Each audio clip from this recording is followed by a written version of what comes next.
ಪ್ರಿಯರೇ, ಎಲ್ಲರಿಗೂ ನಮಸ್ಕಾರ. ಮಾನ್ಯ ಡಿ.ವಿ.ಜಿ ಅವರ ಮಂಕುತಿಮ್ಮನ ಕಗ್ಗದ 69ನೆಯ ಸರಣಿ ಕಾರ್ಯಕ್ರಮ. ನಾನು ನಿಮ್ಮೊಂದಿಗೆ ಕರುಣಾಕರ ಬಳಕೋರು. ಗಾಯನದಲ್ಲಿ ವಿದ್ವಾನ್ ಸುರೇಶ್ ರಾವ್ ಅತ್ತೂರು. ಇಂದಿನ ಕಗ್ಗ ಬಾನುಳಿರುವುದೇ ಪಕ್ಷಿ ಪಾರ್ವದಾರಿಯ ನಕ್ಷೆ,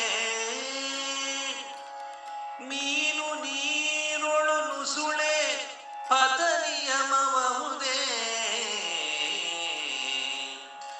ಏನೋ ಜೀವವನೆಳೆಯುವುದೇನೋ ನೂಕುವುದನು, ನೀನೊಂದು ಗಾಳಿಪಟ ಮಂಕುತಿಮ್ಮ, ನೀನೊಂದು ಗಾಳಿಪಟ ಮಂಕುತಿಮ್ಮ.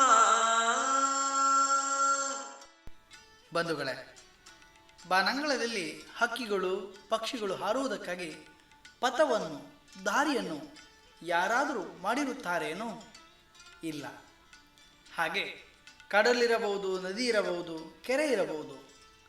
ಆ ನೀರಿನಲ್ಲಿ ಮೀನುಗಳು ಓಡಾಡುವಾಗ ಅದಕ್ಕೇನಾದರೂ ಒಂದು ರಸ್ತೆಯನ್ನು, ಒಂದು ದಾರಿಯನ್ನು ಯಾರಾದರೂ ಸೃಷ್ಟಿಸಿದ್ದಾರೆಯೇ? ಇಲ್ಲ. ಆದರೆ ಇವುಗಳಿಗೆ ಯಾವುದೋ ಒಂದು ಶಕ್ತಿ ಆ ಜೀವವನ್ನು ಸೆಳೆಯುತ್ತಾ ಇರ್ತದೆ, ಇನ್ನೊಂದು ಶಕ್ತಿ ಅದನ್ನು ನೂಕುತ್ತಾ ಇರ್ತದೆ. ಹೇಗೆ ಹಕ್ಕಿ ಮತ್ತು ಮೀನುಗಳಿಗೆ ಒಂದು ಗೊತ್ತು ಗುರಿ ಇಲ್ಲವೋ, ಅದೇ ರೀತಿ ಮನುಜನ ಜೀವನವೂ ಗೊತ್ತು ಗುರಿಗಳಿಲ್ಲದ ಗಾಳಿಪಟದಂತೆ. ಗಾಳಿ ಬಂದಾಗ ತೇಲುತ್ತಾ ತೇಲುತ್ತಾ ಮೇಲೇರುತ್ತಾ ರಭಸದ ಗಾಳಿಗದು ಕೆಲವೊಂದು ಬಾರಿ ಪಲ್ಟಿ ಹೊಡೆಯುತ್ತಾ ಜಗದೆತ್ತರಕ್ಕೆ ಸಾಗುತ್ತಾ ಇರ್ತದೆ ಎಂದು ಮಾನ್ಯ ಡಿ.ವಿ.ಜಿ ಅವರು ಈ ಕಗ್ಗದಲ್ಲಿ ಮನುಷ್ಯನು ಬದುಕುವಂಥ ಶೈಲಿ, ಆ ಪರಿಯನ್ನು, ಸ್ಥಿತಿಯನ್ನು ಬಹಳ ವಿಶ್ಲೇಷಣಾತ್ಮಕವಾಗಿ ಇಲ್ಲಿ ಗುರುತಿಸುವುದನ್ನು ನಾವು ಕಾಣಬಹುದು. ಬದುಗಳೇ, ನೀವೆಲ್ಲರೂ ಕೂಡ ಬಾಲ್ಯದಲ್ಲಿರುವಾಗ ಗಾಳಿಪಟವನ್ನು ಮಾಡಿ ಅದನ್ನು ಹಾರಿಸುವಾಗ ಪಡುತ್ತಿದ್ದಂಥ ಸಂಭ್ರಮ ಹೇಳತೀರದು. ಆ ಗಾಳಿಪಟವು ಗಾಳಿ ಬಂದ ಕಡೆ ತನ್ನ ಗತಿಯನ್ನು ಬದಲಾಯಿಸ್ತದೆ.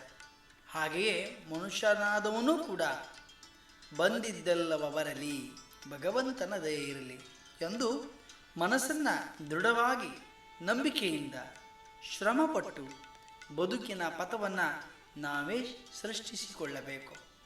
ಅಷ್ಟೇ ಅಲ್ಲದೆ ಗಾಳಿಪಟ ಎಷ್ಟೇ ಎತ್ತರಕ್ಕೆ ಹಾರಿದರೂ ಕೂಡ ಅದರ ದಾರ ಮಾತ್ರ ಭೂಮಿಯ ಮೇಲೆ ಇರುತ್ತದೆ. ಹಾಗೆ ನಾವು ಕೂಡ ನಮ್ಮನ್ನು ಆಡಿಸುವಂಥ ಸೂತ್ರಧಾರ ಆತ ಕಣ್ಣಿಗೆ ಕಾಣದಂತೆ ಎಲ್ಲವನ್ನ ನಿರ್ವಹಿಸ್ತಾ ಇರ್ತಾನೆ. ಅವನು ತೋರಿಸುವ, ಅವನು ನೂಕುವ ಎಡೆ ಕಡೆಗಳಲ್ಲಿ ನಡೆಯುತ್ತಲೇ ಸಾಗುವ.